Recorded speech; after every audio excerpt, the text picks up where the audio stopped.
മുന്നണി മര്യാദയും മറന്നാണ് CPM PM Shri പദ്ധതിയിൽ മുന്നോട്ട് പോയത്.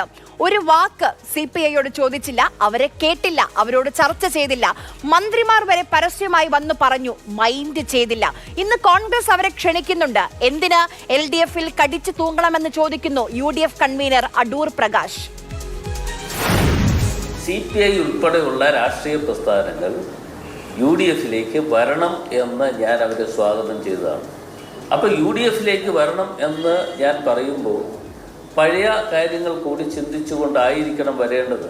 നിങ്ങൾക്കിതൊരു പുതിയ വാർത്തയാണെങ്കിൽ ഞങ്ങളിത് CPIയുമായുള്ള ചർച്ചകളും മറ്റും പല രീതിയിലും പലവട്ടം നടന്നിട്ടുള്ളതാണ്. ആ ചർച്ചകളുടെ അടിസ്ഥാനത്തിൽ അവർ ഇത് കഴിഞ്ഞതിന് ശേഷം ഇവിടേക്ക് വരും എന്ന് തന്നെ പ്രതീക്ഷിക്കുകയാണ്. അല്ല, ആരാണ് CPIയെ ക്ഷണിക്കുന്നത്? കോൺഗ്രസോ?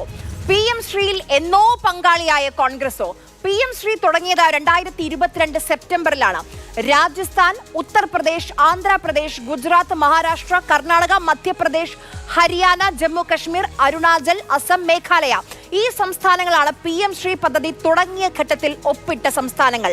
ഇതിൽ രാജസ്ഥാൻ അന്ന് കോൺഗ്രസ് ഭരിക്കുന്ന സംസ്ഥാനമാണ്.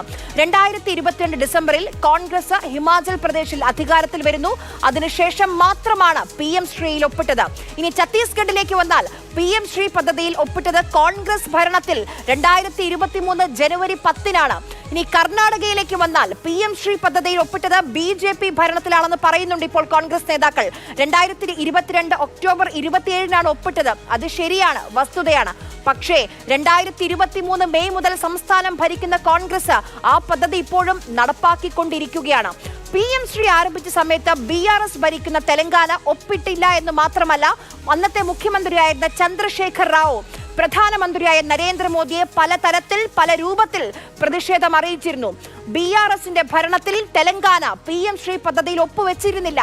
2023 ഡിസംബർ മാസം 7-നാണ് തെലങ്കാനയിൽ കോൺഗ്രസ് അധികാരത്തിൽ വന്നത്. അതിനുശേഷം മാത്രമാണ് തെലങ്കാന PM ശ്രീ പദ്ധതിയുടെ ഭാഗമാകുന്നത്. അന്നും ഇന്നും തെലങ്കാനയിൽ വിദ്യാഭ്യാസ വകുപ്പിന്റെ ചുമതല അത് മുഖ്യമന്ത്രി രേവന്ത് റെഡ്ഡിക്ക് തന്നെയാണ്.